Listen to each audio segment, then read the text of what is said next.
प्रसिद्ध उद्योगपती रतन टाटा यांचं निधन झालं आहे। त्यांच्या निधनाच्या वृत्तामुळे संपूर्ण देशावर शोककळा पसरली आहे। रतन टाटा 86 वर्षांचे होते। प्रकृती बिघडल्यामुळे त्यांना रविवार रात्री उशिरा मुंबईच्या ब्रिज कँडी रुग्णालयात दाखल करण्यात आलं होतं। यानंतर दुसऱ्या दिवशी दुपारी टाटा यांनी ट्विट करून आपल्या प्रकृतीची माहिती दिली होती। नमस्कार, मी सुधीर गोडके आणि आपण पाहता एसजी यूट्यूब चॅनल। व्यवसाय करताना म्हणजेच नफा मिळवतानाही नीतिमूल्य, सामाजिक बांधिलकी व गुणवत्ता यांची कास न सोडण्याचे टाटा समूहाचे तत्व त्यांनी शेवटपर्यंत पाळले होते। असे भारताच्या उद्योग क्षेत्रातील बाप माणूस, प्रसिद्ध उद्योगपती रतन टाटा यांचं निधन झालं आहे।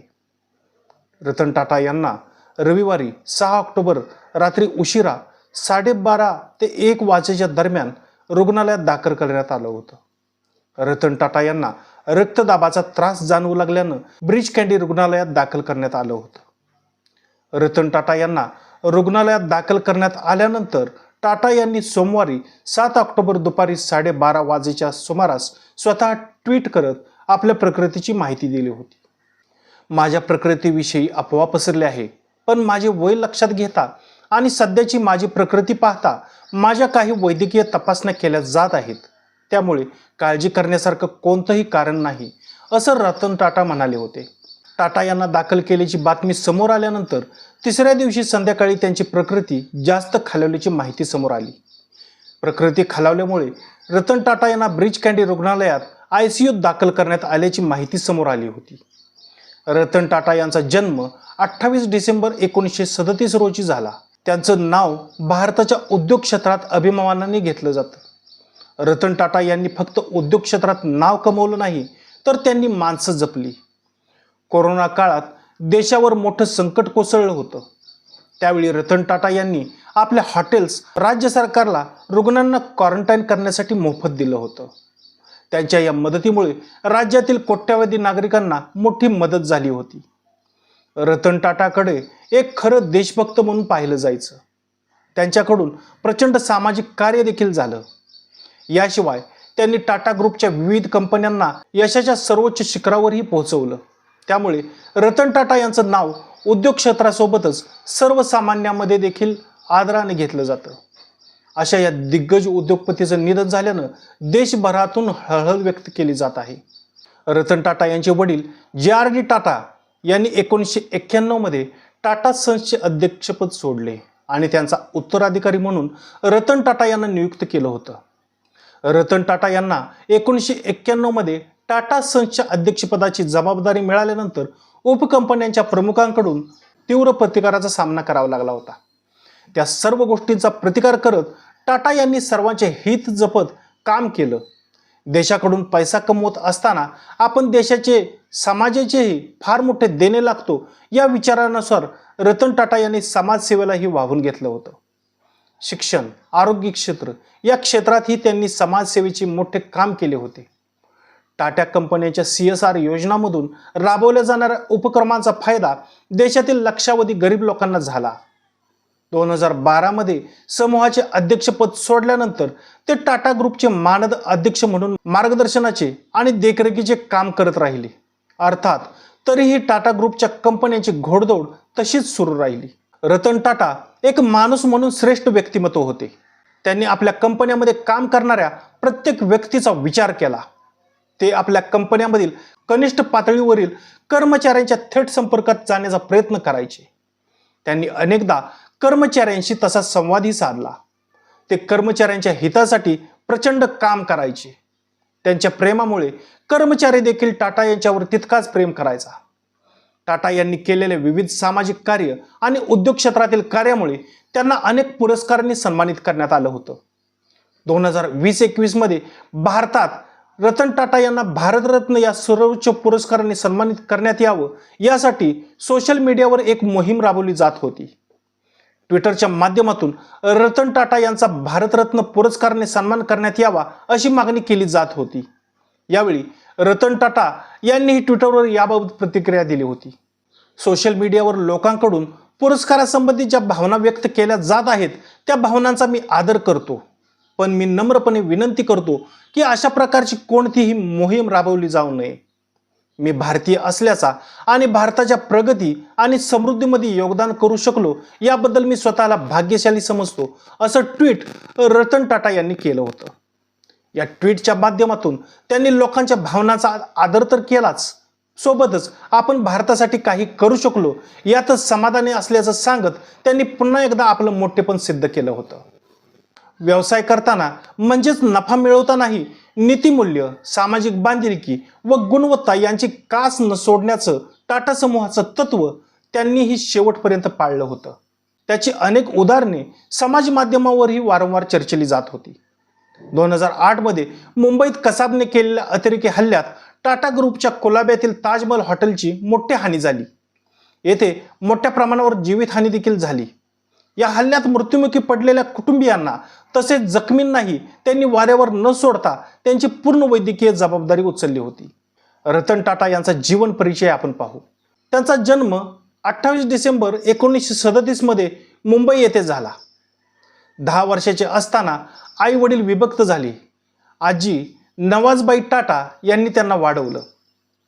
आर्किटेक्टमध्ये अमेरिकेतील कॉर्नर विद्यापीठातून त्यांनी पदवी घेतली.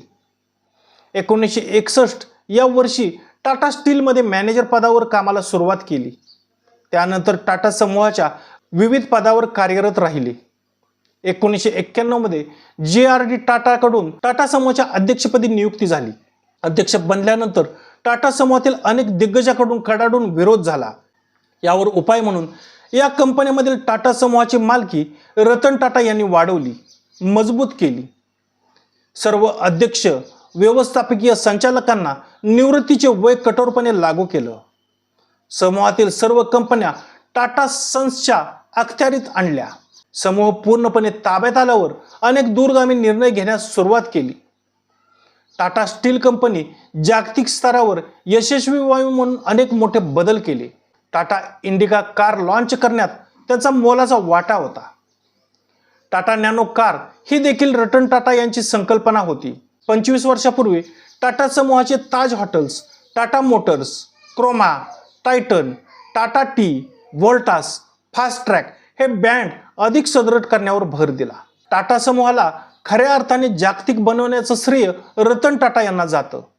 1996 मध्ये त्यांनी टाटांची दूरसंचार कंपनी टाटा टेलिसर्व्हिसेस म्हणजेच TCS ची स्थापना केली. 2000 मध्ये पद्मभूषण पुरस्काराने त्यांना गौरवण्यात आलं होतं.